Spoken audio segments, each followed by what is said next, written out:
Let's try our first problem. A stunt driver is attempting a movie stunt where he must drive a car off a cliff. The initial velocity of the car is 15 meters per second, and the height of the cliff is 50 meters. What distance does the car cover?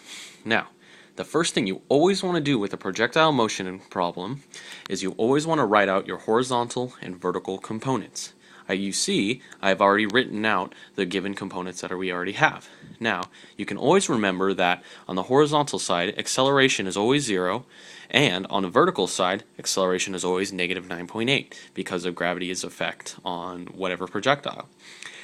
Also, especially on this, only on these projectile motion problems where a car is driving off a cliff or something is going off of something without an initial speed in horizontal directions, the horizontal direction speed is always a 0.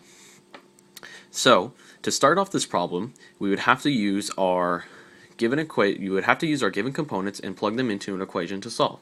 The equation I would use is delta x equals VOT plus 1/2 AT squared.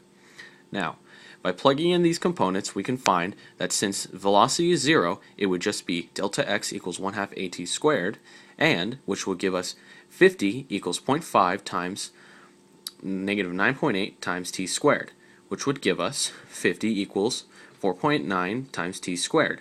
Now, by dividing 50 by 4.9 and then square rooting the result, the result, you would get the time, which is 3.19 seconds. Now, the cool thing about these problems, since they're all just one exact trajectory, you would have the times they can be equal. So you can use this time for the horizontal time.